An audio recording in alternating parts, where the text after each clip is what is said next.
교육 전문 컨설팅 그룹 어드미션 마스터스 진아킴입니다. 요즘 고교 시니어들은 지원한 대학들로부터 합격, 불합격 또는 대기자 명단 통보를 받았거나 곧 받을 예정입니다. 대학 지원 과정은 스트레스의 연속입니다. 설레기도 하지만 해야 할 일이 매우 많기 때문입니다. 성공해야 한다는 압력 때문에 학생들은 숨이 막힐 수도 있습니다. 그러나 계획을 잘 짜서 준비하고 스트레스 관리 기술을 익힌다면 생각보다 크게 힘들이지 않고 이 시기를 지날 수도 있습니다. 정신건강 관리를 어떻게 해야 하는지 알아보겠습니다. 첫째, 표준시험은 2회보다 더 많이 보지 않도록 신경 써야 합니다.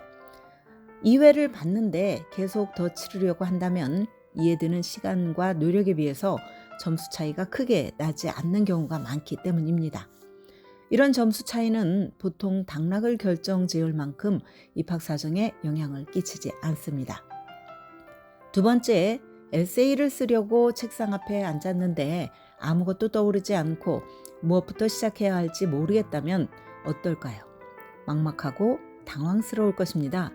이런 때는 내가 지난달 또는 지난주에 무엇을 했는지 생각해보고 거기서부터 출발점을 찾아봅시다.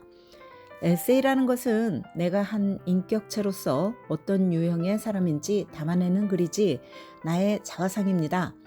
그렇다고 해서 고학년 때로 거슬러 올라가서 나에 대한 장엄한 서사시를 쓰려고 할 필요는 없습니다. 오히려 최근에 내가 했던 일을 떠올리고 내 마음에 가장 뚜렷하게 남아있는 활동에서부터 이야기를 끄집어낸다면 내 에세이를 읽을 사람들에게 새로운 에너지를 전달할 수 있어서 좋은 면도 있습니다.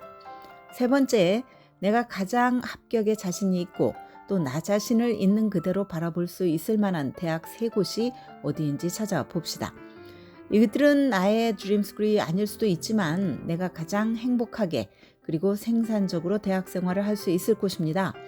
일반적으로 세이프티 스쿨이라고 부르기도 하지만 이보다는 가능성이 높은 대학이라고 해두고 내 마음의 보루로 삼는 것입니다. 네 번째, 대학 입시는 알 수 없는 것으로 느껴지기도 하지만 내가 입시에 대해서 적극적으로 묻는다면 답변을 마다할 대학은 없을 것입니다.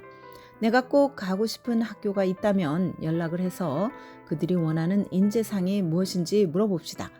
어떤 학생을 원하고 또 어떤 에세이가 돋보이며 내가 지원서를 어떻게 강화할 수 있는지 말입니다. 그들이 어떤 자격을 갖춘 지원자를 선호하는지 파악을 한다면 내가 지원서를 작성할 때 무엇을 부각시키는 것이 좋을지 감을 잡을 수 있습니다.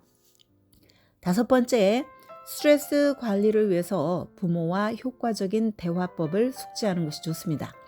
이것은 오레오 쿠키 방법이라고도 합니다.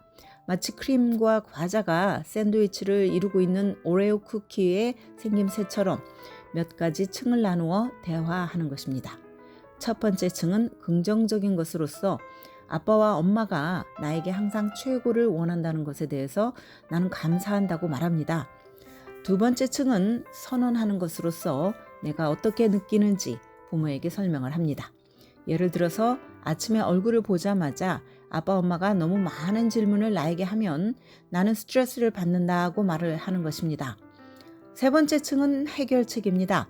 부모에게 학교에 대한 이야기는 매주 수요일 대학에 대한 대화 시간에만 해주실 수 있을까요? 라고 제안을 해봅시다. 일종의 규칙이 있는 대화를 함으로써 서로를 더 잘 이해하고 에너지 소모를 줄이는 것입니다. 여섯 번째, 체계적으로 입시 준비를 관리하고 부모의 질문을 최소화하기 위한 방법입니다.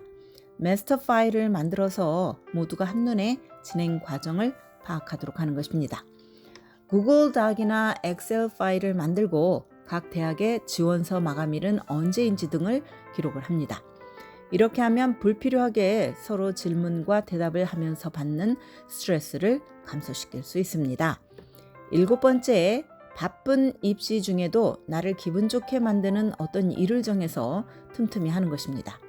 예를 들어서 일기를 쓰거나 스케치북에 그림을 그리거나 친구와 대화를 나누거나 아니면 이불을 뒤집어 쓰고 음악을 듣는 것 등입니다. 여덟 번째, 나의 강점 몇 가지를 기술해 봅니다. 대입 준비 과정에서 남과 비교하면서 심리적으로 지치기보다 나는 어떤 사람인지 성찰해보고 나만의 독특함과 매력을 인지하는 것입니다. 이렇게 자화상을 반추함으로써 나에 대한 자신감을 쌓을 수 있습니다. 9번째, 대학 진학을 인생의 한 정거장으로 바라보는 것입니다. 긴 견지에서 대학은 종착역이 아니라 오히려 인생의 시작과 같습니다. 대학 지원 후에 무슨 일이 일어나든지 상관이 없이 나의 새로운 인생 챕터를 위한 한 과정으로 여기며 담대함을 갖추는 것이 정신 건강에 좋습니다. 사람들이 다 알만한 명문대에 진학하는 것은 멋진 일처럼 느껴질 수 있습니다. 그러나 그보다 중요한 것은 내가 진정으로 소속감을 느끼고 나의 존재가 살아있다고 느낄 수 있는 대학에 가는 것일 수 있습니다. 그 대학이야말로 나의 가치를 온전하게 알아보고 내가 4년 내내 행복하게 성장할 수 있는 공간이기 때문입니다. 지금까지 교육 전문 컨설팅 그룹 어드미션 메서스 진학김이었습니다.